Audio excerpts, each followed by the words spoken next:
ಸ್ನೇಹಿತರೆ ನಮಸ್ಕಾರ. ಇಂದಿನ ಸಂಚಿಕೆಯಲ್ಲಿ ಅಪರೂಪದ ಘಟನೆಯೊಂದರಲ್ಲಿ ಕೊಲೆಯಾಗಿ ಬರೋಬ್ಬರಿ 18 ವರ್ಷಗಳ ಬಳಿಕ ನಡೆದ ಮುಗ್ಧ ಅಪ್ರಾಪ್ತ ಬಾಲಕಿಯ ಅಂತ್ಯ ಸಂಸ್ಕಾರ ನೆರವೇರಿದ ಹಾಗೂ ಮನುಕುಲವೇ ತಲೆ ತಗ್ಗಿಸುವಂತ ಮನಕಲುಕುವ ಘಟನೆಯೊಂದರ ಕುರಿತು ತಿಳಿದುಕೊಳ್ಳೋಣ ಬನ್ನಿ.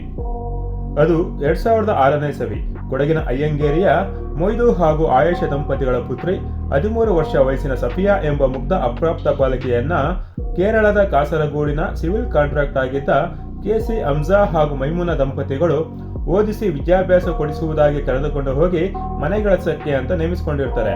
ಆ ಬಳಿಕ ಉದ್ಯೋಗದ ಸಲುವಾಗಿ ಹಮ್ಜಾ ಹಾಗೂ ಮೈಮುನಾ ದಂಪತಿಗಳು ಗೋವಾಗೆ ಶಿಫ್ಟ್ ಆಗಿರ್ತಾರೆ ಹಾಗೂ ಜೊತೆಯಲ್ಲಿ ಬಾಲಕಿ ಸಫಿಯಾಳನ್ನ ಸಹ ಕರ್ಕೊಂಡು ಹೋಗಿರ್ತಾರೆ.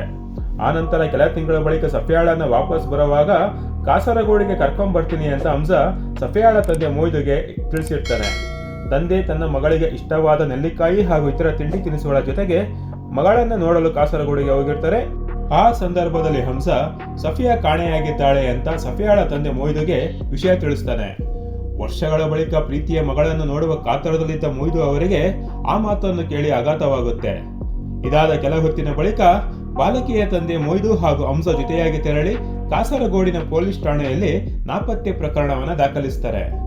ಪ್ರಕರಣ ದಾಖಲಾದ ನಂತರ ಪೊಲೀಸರು 1 ವರ್ಷಗಳ ಕಾಲ ತನಿಖೆ ನಡೆಸಿರ್ತಾರೆ. ಸಫಿಯಾಳಿಗಾಗಿ ಎಷ್ಟೇ ಹುಡುಕಾಟ ನಡೆಸಿದರೂ ಸಹ ಅವಳು ಪತ್ತೆಯಾಗಿರೋಲ್ಲ. ಎಲ್ಲಿಯೂ ಅವಳ ಕುರಿತು ಸ್ವಲ್ಪವೂ ಸುಳಿವು ಸಿಕ್ಕಿರೋಲ್ಲ.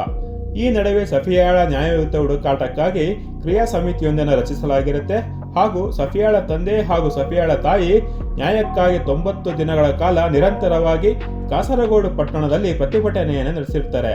ಅದಾದ ನಂತರ ಒತ್ತಡಕ್ಕೆ ಮಣಿದ ಕೇರಳ ಪೊಲೀಸ್ ಪ್ರಕರಣವನ್ನ ಕೇರಳ ಕ್ರೈಮ್ ಬ್ರಾಂಚ್ಗೆ ವಹಿಸುತ್ತೆ.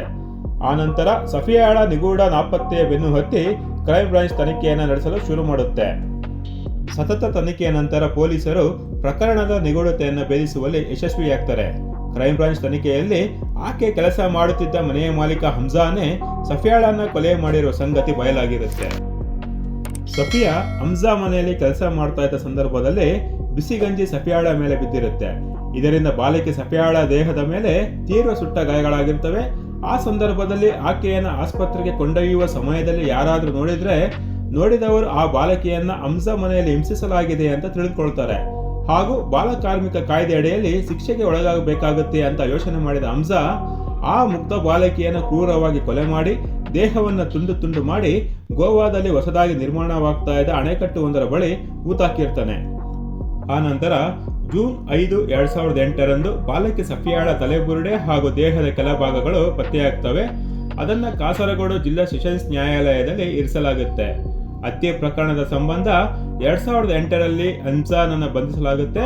ಜುಲೈ 2015ರಲ್ಲಿ ಕಾಸರಗೋಡು ಸೆಷನ್ಸ್ ನ್ಯಾಯಾಲಯ ಹಮ್ಜಾಗೆ ಮರಣದಂಡನೆ ಶಿಕ್ಷೆಯನ್ನು ವಿಧಿಸುತ್ತೆ. ಬಳಿಕ 2019ರಲ್ಲಿ ಕೇರಳ ಹೈಕೋರ್ಟ್ ಶಿಕ್ಷೆಯನ್ನ ಜೀವಾವಧಿ ಶಿಕ್ಷೆಗೆ ಇಳಿಸುತ್ತೆ.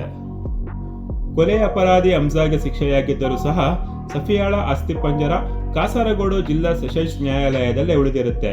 ಆ ನಂತರ ಅದನ್ನ ಇಸ್ಲಾಂ ಧರ್ಮದ ಪ್ರಕಾರ ಅಂತ್ಯ ಸಂಸ್ಕಾರ ನಡೆಸಲು ಅವಕಾಶವನ್ನು ಮಾಡಿಕೊಡುವಂತೆ ಪಬ್ಲಿಕ್ ಪ್ರಾಸಿಕ್ಯೂಟರ್ ಸಿ ಸುಕೂರ್ ಅವರ ಮೂಲಕ ಸಫಿಯಾಳ ಪೋಷಕರು ಅರ್ಜಿಯನ್ನು ಸಲ್ಲಿಸಿರ್ತಾರೆ.